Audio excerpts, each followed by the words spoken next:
Capítulo 1. Extra. Extra. Por fin se aprobó el Arco del Triunfo. El repartidor de periódicos gritó agitando su periódico.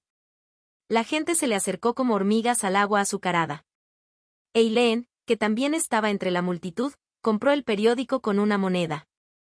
El material impreso a bajo costo, con titulares en negrita y del tamaño de la página en sí, decía: el Consejo aprobó la construcción del Arco del Triunfo, la verdadera victoria del archiduque. El archiduque Cesare Carlo Ercet de Traun, propietario de la rica familia Ercet, comandante en jefe del ejército imperial y único hermano del emperador. Era la persona más famosa del imperio traonés. Tras la larga y sangrienta batalla por el trono, Cesare elevó personalmente a su hermano al trono y lo nombró archiduque. Inmediatamente después, se dispuso a conquistar el reino de Kalpen. Después de 3 largos años de lucha feroz, logró una victoria repentina. Cuando se conoció esta noticia, todo el imperio salió a las calles para celebrar y regocijarse. A su regreso, Cesare puso patas arriba al consejo y, para conmemorar su victoria, exigió la construcción de un arco de triunfo. El consejo criticó duramente a Cesare, considerándolo imposible, alegando que el príncipe era verdaderamente arrogante al querer conmemorar una victoria que ni siquiera el emperador podía lograr. La vehemente oposición del consejo era evidente, pero la reputación de Cesare ya se había disparado tras su increíble victoria. Permitir la construcción del Arco de Triunfo equivaldría a anunciar la gloria de la familia imperial al mundo entero.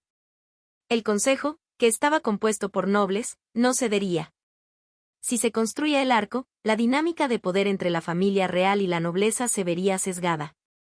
Cesare desafió al consejo construyendo un cuartel cerca del edificio legislativo y dejó en claro que él y sus partidarios no entrarían a menos que el consejo se rindiera. Después de una lucha de poder que duró meses, el consejo dio un suspiro de capitulación. Al parecer, eso ocurrió el día que Eileen compró el periódico. Deberían haber parado antes. Aún así, tenemos la suerte de que la ceremonia de la victoria se llevará a cabo durante la temporada social. En efecto. Me pregunto qué familia tendrá a su hija como próxima archiduquesa. Eileen se ajustó las gafas mientras escuchaba el murmullo de la multitud. Su flequillo despeinado seguía clavándole los ojos. La temporada social estaba en pleno apogeo. Las mujeres nobles solteras tenían la responsabilidad de asistir a diversos bailes y fiestas de té para encontrar marido. Esto no tenía nada que ver con Eileen, que aún no había hecho su debut social. También tengo curiosidad por saber quién será la próxima archiduquesa, pero había demasiadas cosas que considerar antes de dejarse llevar por fantasías. Eileen sacudió la cabeza, apartando todos los pensamientos innecesarios. Continuó su rápido paseo, sosteniendo el periódico a su lado, antes de divisar una pequeña posada a lo lejos. La habitación del segundo piso de la posada limpia, pero pequeña y vieja, albergaba el laboratorio de Eileen. Eileen se sintió extraña al acercarse a la posada. La calle, que debería haber estado muy concurrida, estaba tranquila. Normalmente, habría una bandada de niños corriendo y jugando, pero no había ninguno a la vista. Miró a su alrededor y notó que todas las ventanas de la casa estaban bien cerradas. Aunque todavía era principios de verano, el calor de la tarde era abrasador. Todos solían dejar las puertas y ventanas abiertas para refrescar sus hogares. Todo parecía muy siniestro. Eileen se encorvó y corrió hacia su laboratorio, decidida a buscar refugio allí a pesar del extraño comportamiento de los habitantes del pueblo. Los pasos rápidos de Eileen se hicieron más lentos a medida que se acercaba a la posada. Hombres uniformados permanecían en silencio frente al edificio. Solo podían ser los hombres del archiduque, salpicados como sombras bajo el sol del mediodía. Un rostro familiar apareció al frente de los soldados armados. El rostro del hombre enorme estaba cubierto por la mitad de las marcas de quemaduras. Eileen. El hombre le dirigió a Eileen un saludo cortés. ¿El Lord Lotan? Se sintió aliviada al ver un rostro familiar, especialmente uno que no había visto en mucho tiempo. Sin embargo, su respuesta vacilante la hizo sentir un poco avergonzada. Lotan abrió la puerta cortésmente. Su excelencia está esperando. Fue una orden suave pero firme. Eileen fue empujada hacia la posada sin ninguna vacilación. El interior estaba completamente vacío. Se suponía que debía estar repleto de clientes y lleno del aroma de la buena comida. Era extraño ver mesas y sillas vacías alineadas sin nadie a la vista. Después de pasar por el primer piso, donde había desaparecido el dueño, Eileen subió lentamente las escaleras de madera. El segundo piso también estaba vacío. Incluso sin abrir ninguna de las puertas cerradas, sabía que los otros lados estaban vacíos. Eileen caminó hasta la última habitación del piso, respiró profundamente y miró hacia la puerta. La puerta con un pomo de latón pulido estaba parcialmente abierta. Empujó con nerviosismo la puerta y dejó al descubierto un espacio desordenado. Tubos de vidrio, libros, jeringas y mangueras, era una habitación llena de todo tipo de artículos diversos. El espacio familiar se sentía infinitamente extraño. La razón de eso era el hombre que estaba parado frente a la ventana. El hombre acariciaba una maceta en el alféizar de la ventana y aplastaba descuidadamente los pétalos de amapola con sus guantes de cuero. Cuando el hombre soltó su agarre y se dio la vuelta, algunos de los pétalos rojos cayeron al suelo. Vestía un uniforme azul oscuro. Su atuendo era elegante y recto, impecable, sin pieles expuestas. Solo las medallas reflejaban la luz del sol y emitían un suave resplandor. Bajo esos oscuros mechones, sombreados aún más por el sol abrasador, brillaban unos vibrantes ojos carmesí, fijados firmemente en Eileen. Se elogiaba a esos ojos por ser tan claros y nobles como los rubíes. Y, sin embargo, también eran el blanco de crueles rumores que los comparaban con representaciones sangrientas de pasados atroces e intenciones nefastas. Eileen Elrod. Una voz profunda y agradable la llamó por su nombre. Eileen inhaló con fuerza, como si estuviera conteniendo su último aliento. «Ese es su excelencia, el archiduque». Su corazón latía aceleradamente por el inesperado reencuentro. Su voz se quebró mientras tragaba saliva con fuerza. «Yo. Felicidades por vuestra victoria». Cesare se rió entre dientes al ver su tartamudeo.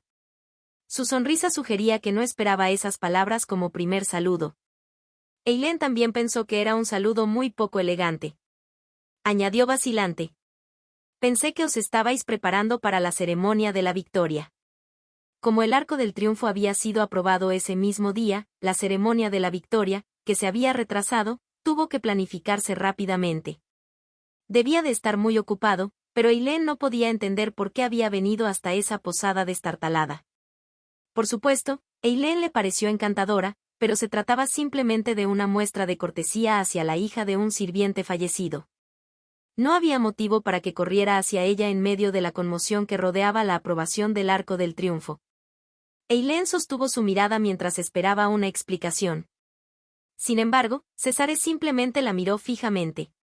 Ella luchó por comprender la intensidad de su mirada. Cuando Eileen no pudo soportar más el silencio, él se acercó a ella con una leve sonrisa. Se oía el sonido de las botas militares pisando el viejo suelo de madera. Cuanto más se acercaba Cesare, más podía Eileen percibir claramente su físico. Era más alto que la mayoría de los hombres, con hombros anchos y un físico musculoso que exudaba fuerza y atractivo. Eileen se quedó sin aliento en presencia del otro, que no hacía ningún esfuerzo por ocultar su naturaleza indómita. Poseía una belleza tan cautivadora que a menudo se la comparaba con la de un dios mítico. Y, sin embargo, Eileen era plenamente consciente de la crueldad y la intimidación de Cesare. Incluso ahora, todavía podía oler el persistente olor a sangre y pólvora. Cuando Cesare se paró frente a ella, sintió un extraño cosquilleo que le recorrió la columna vertebral. Entonces bajó la mirada, incapaz de soportar su mirada penetrante. «¿Hiciste drogas?» «¿De disculpad?» Las palabras hicieron que Eileen levantara bruscamente la cabeza. Con los ojos todavía fijos en Eileen, Cesare habló lánguidamente. «Morfeo, Eileen». «Ah, eso se puede usar como analgésico». ¿Y?» Eileen cerró la boca al oír la indicación. Morfeo era un potente analgésico, pero en su forma no refinada era opio. Como la materia prima era una droga, era extremadamente adictivo. Tras la muerte del exemperador por sobredosis, el imperio ejecutó a cualquiera que produjera o distribuyera drogas. Cesare, el comandante en jefe del ejército imperial, tenía autoridad para ordenar una ejecución sumaria. Nadie pestañearía si apretara el gatillo contra la cabeza de Eileen. La mente de Eileen se llenó de excusas. Anhelaba ser de ayuda para el imperio. Incluso estaba ansiosa por ayudar a los soldados de Su Alteza que habían resultado heridos en la guerra. Sin embargo, el miedo se había apoderado de Eileen y no podía articular palabra. Temblaba ante la idea de que en cualquier momento él pudiera apuntarla con un arma. Al ver su rostro pálido, Cesare hizo una señal leve. Extendió la mano para ahuecar la mejilla de Eileen, acariciando la suave piel mientras murmuraba suavemente. «Oh querida, no quise asustarte así». Habló como si quisiera asustar a Eileen. Cesare le apartó el flequillo antes de pasarse a sus gafas. Estaban torcidas, así que se las quitó y se las puso en la cara. Le quedaban tan raras que provocaron sensaciones extrañas en el estómago de Eileen. Cesare rió, presionando sus dedos contra el marco de las gafas. «Escucha atentamente, Eileen». Sin las gafas y el flequillo, la visión clara se sentía extraña. Eileen miró a Cesare con ojos temblorosos. «Da la casualidad de que necesito una archiduquesa». Cesare bajó lentamente la cabeza frente a Eileen, que apenas respiraba. Ella estaba tensa, completamente insensible, mientras su fino cabello negro rozaba su figura. «¿Nos casamos?» «Te invito a leer el manhwa, tiene unos dibujos muy bien realizados y el tema no se sale mucho del guión de la novela. Búscalo en las plataformas habituales. Apóyame en este mi nuevo canal.